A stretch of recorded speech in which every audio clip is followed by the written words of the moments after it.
Hi, Kevin here. Today we're baking something called wool bread. Let me show you what it looks like. The top looks like strands of yarn, hence the name wool bread. And the texture is very soft and pillowy, kind of like Japanese milk bread rolls. Absolutely delicious. The recipe comes from a YouTube channel called Apron, and I will post a link to their video in the description below. Now, I've tweaked the recipe a little, and I'm going to share that with you. Take 1/3 cup of whole milk, that's about 80 ml, and warm it to 105 to 110 degrees Fahrenheit. I warmed mine in the microwave, only took 20 seconds. Then add 2 teaspoons of active dry yeast. And give that a little whisk. And then set this aside until it turns foamy. That's going to take 5 to 10 minutes. While we're waiting for the yeast to foam, you might as well go ahead and assemble the dry ingredients. So what I have here is 350 grams of bread flour. Now, the original recipe said to use 300 grams of flour, but when I did that the first time, the dough was very soupy when I went to knead it, so I used the additional flour. So that's, for me, 350 grams of flour. I maybe needed more because it's very humid here right now. And to the flour, I'm going to add 1 teaspoon of salt and 3 tablespoons of sugar. This is just regular white granulated sugar. Okay. I'm also going to add a 1/2 cup, that's 100 ml, of heavy cream. Now, the cream and also the milk that I use for the yeast is going to give this bread its very soft texture. Oh, and before I add the cream, I need to whisk this together. There, we're whisked. So go ahead and add the cream. And this cream, I let it sit out for about 45 minutes, so it is approaching room temperature. Then add 1 egg, also preferably at room temperature. And then let's see how the yeast is doing. It's doing very well indeed. It's very foamy, thus proving to us that it is alive. So in it goes. Now let me grab my stand mixer. Now I'm using a stand mixer outfitted with a dough hook. Simply because I want to save a little video time. You can absolutely mix and knead this dough entirely by hand. And then I'm going to first mix the dough, and then I'm going to knead it at medium-low speed for about 8 minutes or until the dough becomes smooth and elastic and it cleans the side of the bowl. And when this is thoroughly kneaded, we'll come back. All right, the dough has been kneading for 8 minutes. And as you can see, it cleaned the side of the bowl. So now, scrape it off the dough hook. It's a beautiful dough, by the way. And I'm going to move this aside. And then scrape up the dough and form it into a ball. So just tuck the ends under like this. You want to develop some surface tension on the dough. And then plop it into a clean greased bowl. Here's my oven. And flip the dough, you couldn't even see, flip the dough to grease the other side. Then cover the bowl with cling film and put this in a warm location until the dough doubles in volume. That's going to take, 90 minutes to 2 hours. And I am using the proofing feature on my oven. Here, let me talk with you real quick. Ooh, we're all over the place here. Yeah, I'm using the proofing feature on my oven, and that heats the oven to just 100 degrees. It's perfect for rising bread, but if your home is above 72 degrees, you're good to go. Just let it rise at room temperature. Okay, we'll be back when the dough has doubled in volume. You guys, I have to tell you that the temperature here is like 97 degrees and humidity must be 100%. So if I look a little sweaty, now you know why. Anyway, the dough has doubled in volume and here's what it looks like. Yeah, this has doubled nicely. That took about 90 minutes. So I'm deflating the dough and then just drop it onto the work surface. And you do not have to flour the work surface. Okay, then we're going to pat this into a rough circle. Move you down a little so you can see. And then we have to cut this into 5 equal-ish wedges. So here we go.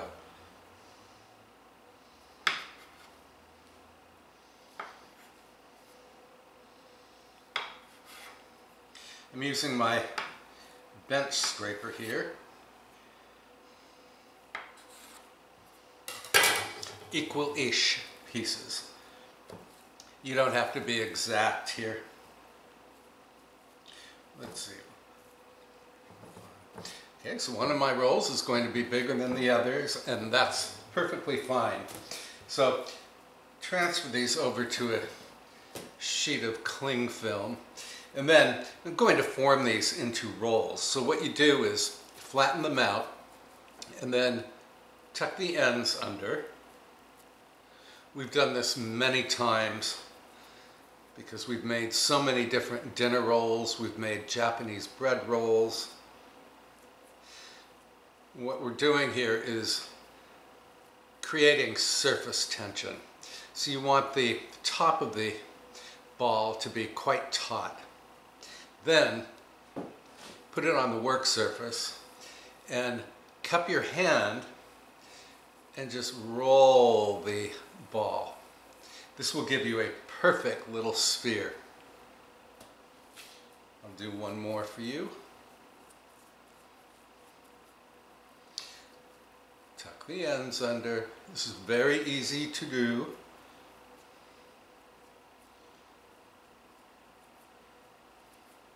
Yeah, this way the top won't have any creases in it.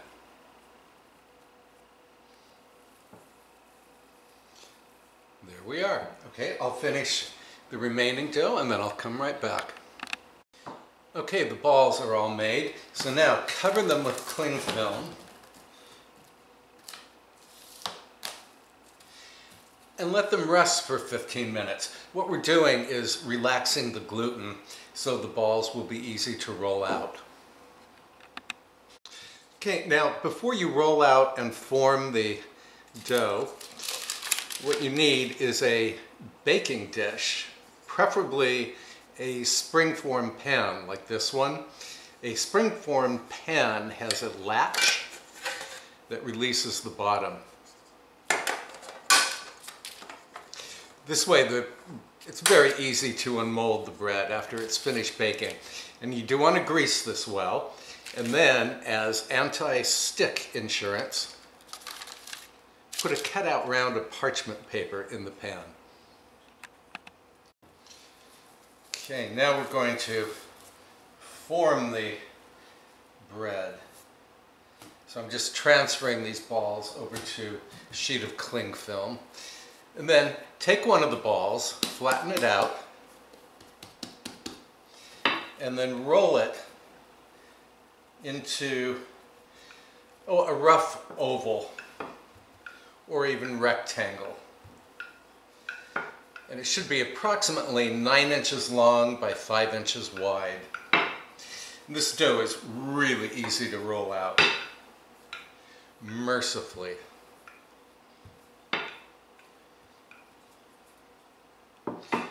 Then take your bench scraper and starting, about halfway up the side,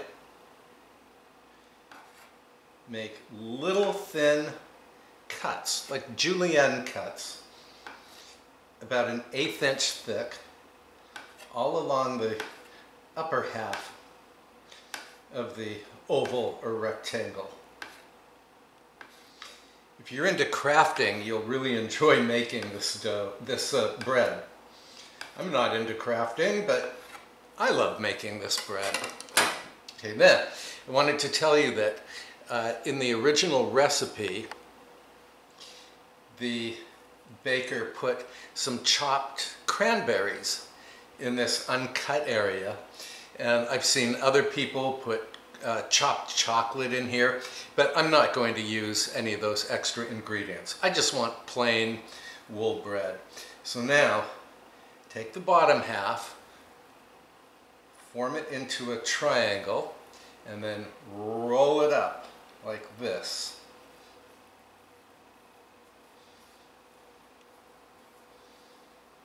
And it looks like a nifty crescent roll. And then put this in the springform pan. Okay, I'm going to do one more on camera. And of course you can fast forward if you like. So again, that's roughly 9 by 5 inches.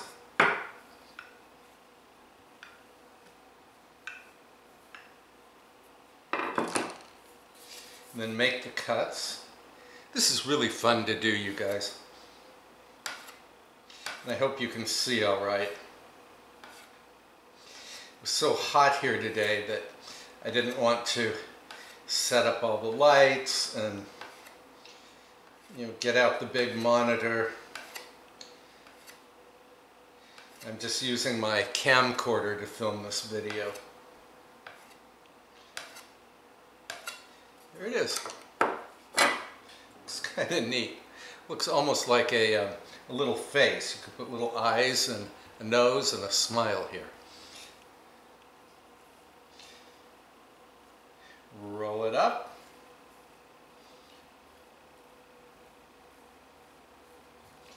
And pop it into the pan. You know what this reminds me of? Fresh linguine. Has that shape. Okay, I'm going to finish the rest of the dough and then I'll come back.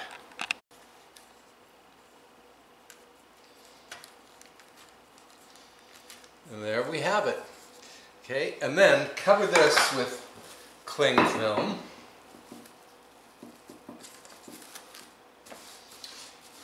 And let it rest until it pretty much doubles in volume. That's going to take 30 minutes to 45 minutes. And while the bread is rising, preheat the oven to 350 degrees Fahrenheit. And 45 minutes later, the wool bread has doubled in volume. So now, before we bake it off, you want to brush the bread with just some plain milk. This is whole milk. And the milk is going to help the bread to lightly brown in the oven. And we will be baking this for 20 to 25 minutes. And brush lightly because you don't want to deflate the dough. Did I already do this one? I don't remember. Maybe you're watching more closely than I am. Okay, that's it. Again, 20 to 25 minutes in the preheated 350-degree oven. When this finishes baking, we'll be back. And here is the bread straight out of the oven. Oh, it smells just heavenly. Then home-baked bread always smells wonderful. Now what you want to do is unlatch the springform pan and slide off the top. And then let the bread cool on a wire rack for 10 to 15 minutes before you dive into it. Speaking of which,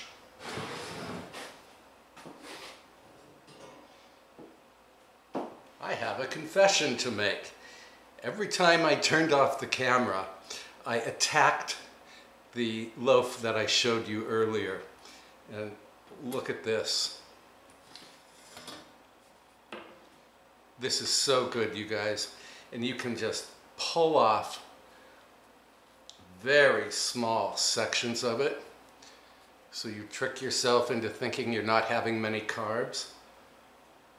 Look at how fluffy and soft this is. Oh, it's such a beautiful bread. It's delicious with butter. It's delicious with butter and jam, butter and honey. It's also delicious all on its own. Here, I'm going to have another bite. Oh, just wonderful.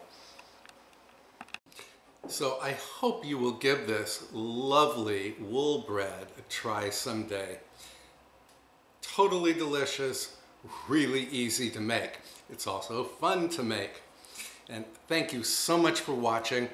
I will post the video for the original recipe in the description below. Please watch it.